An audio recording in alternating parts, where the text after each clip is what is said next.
주시는 하나님의 말씀은 누가복음 10장 1절부터 24절까지의 말씀 보도록 하겠습니다. 신약 109페이지에 있는 누가복음 10장 1절부터 24절까지의 말씀,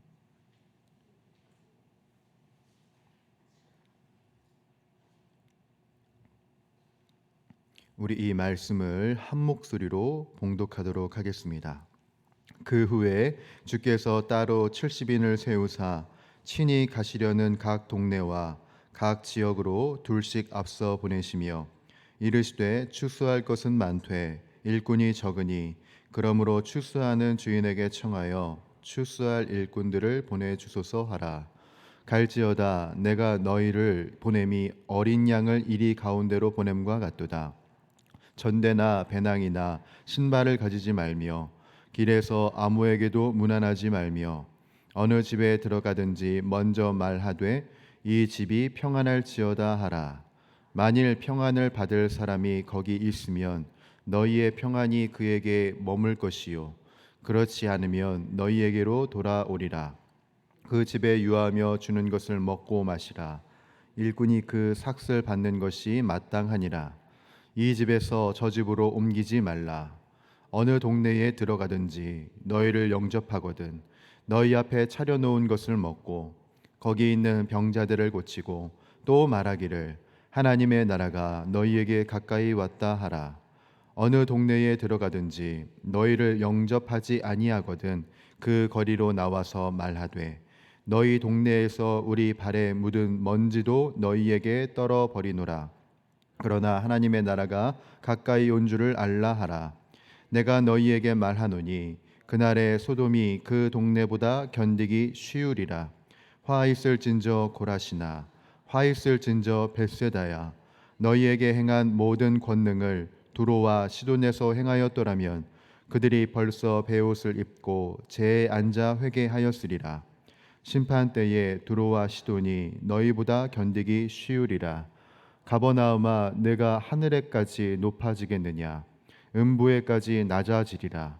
너희 말을 듣는 자는 곧 내 말을 듣는 것이요 너희를 저버리는 자는 곧 나를 저버리는 것이요 나를 저버리는 자는 나 보내신 이를 저버리는 것이라 하시니라. 70인이 기뻐하며 돌아와 이르되 주여 주의 이름이면 귀신들도 우리에게 항복하더이다. 예수께서 이르시되 사탄이 하늘로부터 번개같이 떨어지는 것을 내가 보았노라. 내가 너희에게 뱀과 전갈을 밟으며 원수의 모든 능력을 제어할 권능을 주었으니 너희를 해칠 자가 결코 없으리라. 그러나 귀신들이 너희에게 항복하는 것으로 기뻐하지 말고 너희 이름이 하늘에 기록된 것으로 기뻐하라 하시니라.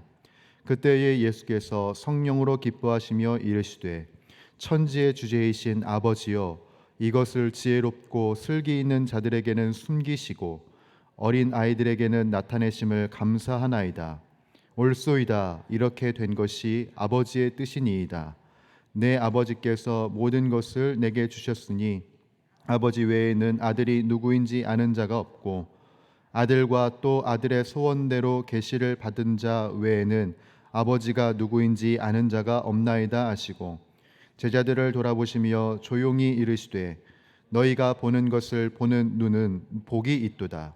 내가 너희에게 말하노니 많은 선지자와 임금이 너희가 보는 바를 보고자 하였으되 보지 못하였으며 너희가 듣는 바를 듣고자 하였으되 듣지 못하였느니라. 아멘. 주일 이후 첫날 이 새벽에 나오신 우리 주님의 권속들 환영하고 축복합니다. 주님의 지혜와 평강과 은혜가 우리 모두를 감싸시기를 간절히 축원합니다. 오늘 본문은 예수 그리스도께서 70인의 제자를 세우시는 장면으로 시작합니다. 여러분, 70인의 제자를 우리 예수님께서 왜 세우셨을까요? 당연히 복음 전파를 위함입니다. 곳곳에 하나님의 나라가 이 땅 가운데 이루어졌다는 것을, 주님의 평강과 그 샬롬이 이미 이 땅에 이루어졌음을 선언하시기 위해서 이 70인의 제자들을 세우십니다. 그래서 유대 각 동네와 지역으로 파송을 하신 것이지요. 이 70인의 제자를 파송하시면서 말씀하신 내용 그리고 부탁하신 내용이 좀 독특한데 오늘 이 부분들을 좀 유념하여 살펴보도록 하겠습니다. 여러분 4절인데요.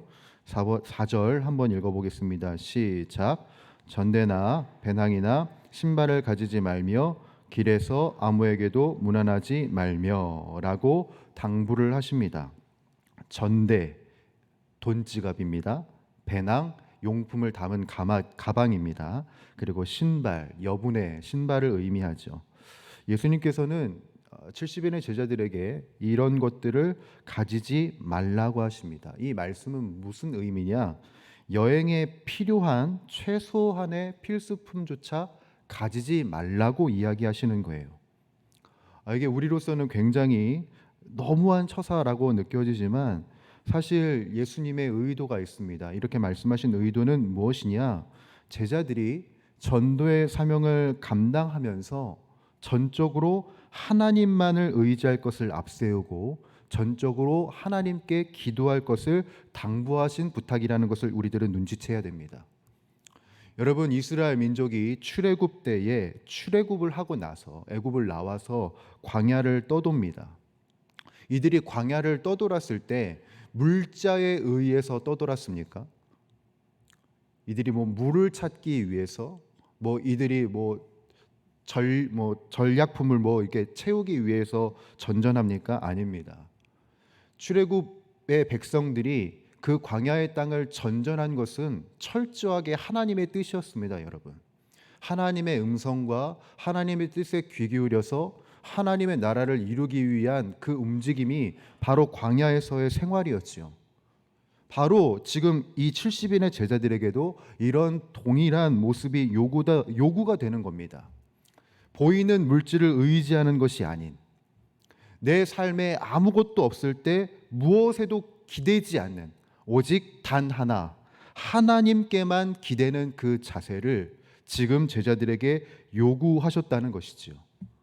여러분, 오늘날을 사는 제자된 우리들에게도 주님께서는 동일한 것을 요구하고 계십니다. 얼마나 많이 벌어라, 얼마나 높은 위치에 있어라, 얼마나 놀라운 일들을 이뤄라 보다도 더 우리들에게 앞세워서 요구하시는 것은 너는 나 하나만을 구하라고 이야기하시는 것이에요. 다른 것이 아니라 다른 어떤 것이 아니라 오직 주님을 구하고 주님의 얼굴을 구하며 주님의 뜻을 구하는 신앙의 본질. 바로 이 신앙의 본질에서 제자된 삶이 시작되기를 원하시는 것이고 예배자의 삶이 시작되기를 원하시는 것입니다. 사랑하는 주의 권속들, 이러한 영적 민감함이 우리들에게 있기를 간절히 소원합니다. 보이는 것에 연연한 것이 아닌 하나님의 뜻에 가고 서는 것을 운행하고 결정하는 이 영적 민감함이 우리 모두에게 있기를 간절히 소원합니다. 이러한 주님의 권면 끝에 이 4절 마지막에 예수님이 굉장히 독특한 주문을 하셨는데요. 그게 뭡니까? 아무에게도 문안하지 말라고 한 것입니다. 여러분, 복음을 전하는 자들이 문안하지 말라. 이게 저만 이상합니까? 네. 복음을 전한 자들이 당연히 문안 인사하면서 친절해야 하지 않을까라는 생각을 저는 하게 됐는데요. 이것을 이해하려면, 주님의 말씀을 이해하려면 그 당시 이스라엘의 인사법에 대해서 우리들이 좀 알아야 합니다. 성경 당시의 유대인들은 인사를 오래 하는 분위기가 있었대요. 제가 그림으로 본 게 아니라서 정확히 제가 표현을 할 수는 없을 수 있겠지만 이렇다고 합니다. 사람들이 길을 가다가 아는 사람을 만나면 먼저 목을 안고 입을 맞춘다고 합니다. 그런 다음에 서로 오른손을 가슴에 올려놓고 이것을 쭉 따라 올라가서 오른손을 입술에 가져다 대고 손을 또 이마 높이까지 올려댄 다음에 그 다음에 서로의 손을 굳게 잡았답니다. 그리고 나서 이제 서로의 안부를 묻고 서로를 칭찬하는 일에 하염없이 시간을 쓰고 잘 됐다고 막 이런 이야기들을 이런 서로의 근황들에 대한 이야기를 하염없이 보내다가 헤어지는 것이 관습이었고 모습이었다고 합니다. 그러니까 이 유대인들에게 문안 인사를 하는 시간은 우리가 이제 잠시 안녕하세요, 잘 지내셨어요 정도가 아니라 굉장히 긴 근황 토크였던 것이에요. 자, 예수님이 이런 문안 인사를 하지 말라고 하신 것은 무슨 이유 때문이냐? 복음을 전하는 일에 굉장히 긴박하기 때문에 그렇습니다. 서로를 칭찬하며 서로를 아끼는 시간을 갖는 것도 좋지만 구원과 복음에 대한 메시지를 전하는 것이 사실 더 시급하다. 지금 내가 만나는 이 사람이 속히 예수 그리스도를 알아야 하고, 내가 만나는 이 사람이 속히 예수 그리스도의 복음 안에 있어야 하고, 우리가 단순히 안부만 묻는 사이가 아니라 복음 안에서 하나 된 가족이 되어야 할 것인데, 그 무엇보다도 복음을 전하는 것이 더 시급하다라는 것을 지금 예수님께서는 이 긴박함을 알려주고 계시는 것이지요. 이것을 우리들에게 적용하면 어떻게 되겠습니까, 여러분? 인사하지 말라는 것이 아닙니다, 여러분. 우리가 누군가를 만나는 것조차 전략적으로 해야 된다는 것이지요. 내가 시간이 남아서 누군가와 놀기 위해서 우리가 그렇게 보낼 수도 있겠지만 사실 복음을 가진 자로서 이 땅에 하나님의 나라를 이루어야 하는 자로서 반드시 복음의 은혜가 필요한 그 사람을 긴급하게 만나는 것이 우리들에게 필요하다. 왜? 복음의 긴박성이 바로 우리들에게 주어졌기 때문에. 사랑하는 주의 권속들, 오늘도 전략적으로 사람을 만나 전략적으로 복음을 전하며 주님의 아름다우심을 선포할 수 있는 우리가 되기를 간절히 소원합니다. 이러한 말씀 끝에 이제 제자들을 보내시면서 주님이 격려를 하시는데요. 격려의 많은 메시지 중에 저희들 16절 한 절만 보도록 하겠습니다. 자, 16절 함께 읽어볼까요? 시작. 너희 말을 듣는 자는 곧 내 말을 듣는 것이요, 너희를 저버리는 자는 곧 나를 저버리는 것이요, 나를 저버리는 자는 나 보내신 이를 저버리는 것이라 하시니라. 아멘. 이 16절 예수님의 격려를 통해서 우리들이 볼 수 있는 전도의 본질이 있습니다.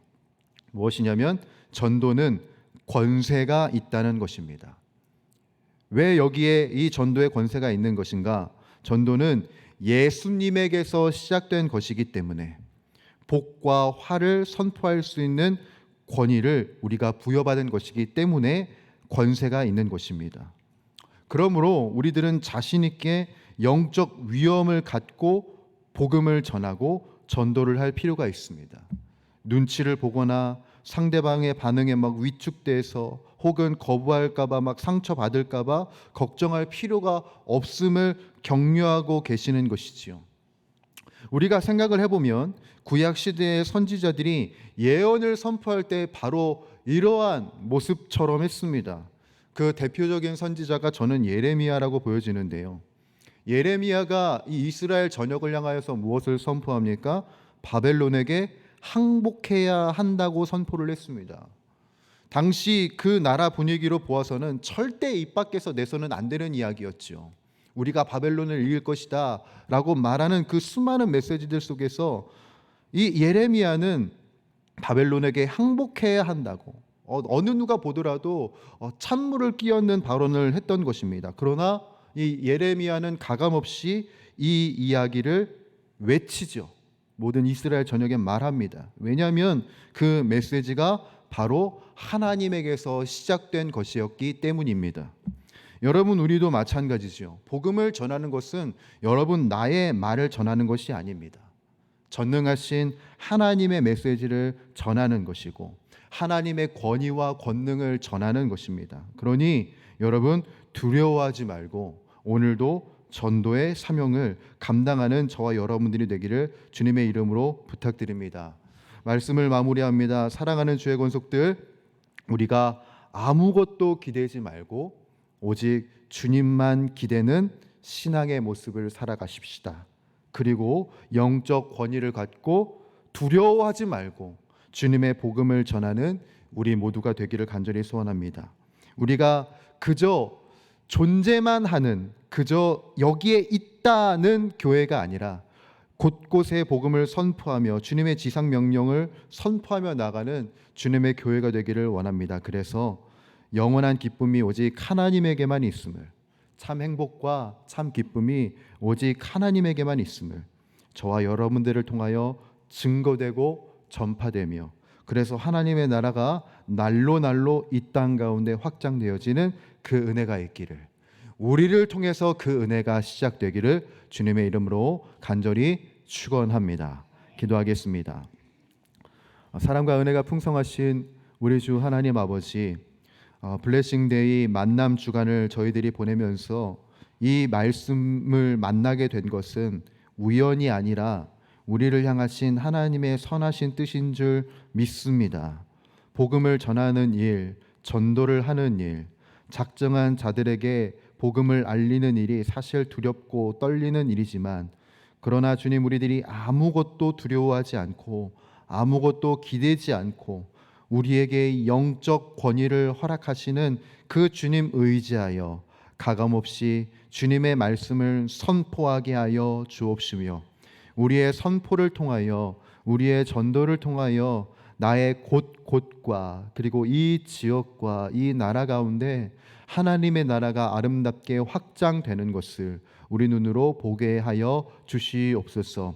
특별히 우리들에게 주신 하나님의 권위와 평강을 내가 먼저 누릴 수 있기를 원합니다. 하늘의 복을 받아 누리는 사람이 되어 세상에 복이 되는 신실한 주님의 사명자들이 되게 하여 주시옵고, 그래서 우리들의 인생에 찬양과 기도와 말씀과 예배가 끊이지 않는, 또한 그러한 삶을 통해서 주님의 아름다우심이 날로 날로 증거되는 우리 용인영락교회가 되게 하여 주시옵소서. 그렇게 일하여 주실 주님 기대하오며 우리 주 예수 그리스도의 이름으로 간절히 기도드립니다. 아멘. 우리 주님 가르쳐 주신 기도 함께 드리도록 하겠습니다. 하늘에 계신 우리 아버지, 아버지의 이름을 거룩하게 하시며 아버지의 나라가 오게 하시며 아버지의 뜻이 하늘에서와 같이 땅에서도 이루어지게 하소서. 오늘 우리에게 일용할 양식을 주시고 우리가 우리에게 잘못한 사람을 용서하여 준 것 같이 우리 죄를 용서하여 주시고 우리를 시험에 빠지지 않게 하시고 악에서 구하소서. 나라와 권능과 영광이 영원히 아버지의 것입니다. 아멘. 이 시간 우리 함께 간구하며 기도하며 나가도록 할 때, 주님, 오늘도 주어지고 맡겨진 이 삶의 자리에서 하나님의 복음을, 예수 그리스도의 복음을 온전히 선포할 수 있도록 성령으로 충만하게 하여 주시옵고, 마땅히 기도할 바를 알아서 모든 것을 합력하여 선을 이루시는 그 하나님을 증언하고 증거하게 하여 주시옵소서. 또한 우리 교회를 위하여서 이 시간 기도할 때 우리 교회가 하나님의 은혜가 흘러넘치는 살아 숨쉬는 공동체가 될 수 있도록 기도해 주시기 바랍니다. 그래서 지역사회를 섬기고 영혼을 소생케 하는 구원의 방주가 되게 하여 주시옵소서. 우리 담임 목사님을 위하여서 기도하겠습니다. 담임 목사님에게 영육간의 강건함을 허락하여 주시고 성령의 충만함을 허락하여 주시사 하나님의 말씀을 선포하실 때마다 영혼이 살아나고 병든 자들이 치유되는 역사가 있게 하여 주시옵소서. 우리 부교육자들과 우리 교직원 분들을 위하여서도 기도해 주시기 바랍니다. 영육간의 강건함이 있게 하시고 맡은 사역들 충성스럽게 감당할 수 있도록 주님의 마음과 주님의 성령을 부어 주시옵소서. 우리 교회 이제 블레싱 데이 계속해서 진행하고 있습니다. 작정된 우리 전도 대상자들에게 복음을 가감없이 전하는 우리 교회가 되게 하여 주옵시고, 복음을 전할 때에 그 문 영혼들에게 하나님의 나라가 아름답게 선포될 수 있도록 주여 운행하여 주시고 붙들어 주시옵소서. 또한 연약해져 있는 우리 환우들 그리고 우리 가족들을 위하여서, 또한 여러분들이 가지고 나오신 기도의 제목들을 붙들고 함께 간구하며 기도하겠습니다. 주님, 사랑과 은혜가 풍성하신 하나님의 은혜와 하나님의 그 선하신 뜻 속에 우리 엎드리며 성령으로 충만하게 되기를, 주님의 뜻 안에 서기를, 주님의 영광 안에 서기를 우리들을 간구하며 기도합니다. 하나님 아버지, 우리들 기도하고 우리가 간구하는 바 하나님 주어지고 맡겨진 우리 사랑하는 가족들, 사랑하는 친구들, 사랑하는 우리 이웃들을 향하여서 복음을 온전히 증거할 수 있는 하나님의 사람들이 되기를 간절히 원합니다. 그것을 위해서 우리들이 구하는 것은 성령으로 충만하게 되기를 원합니다.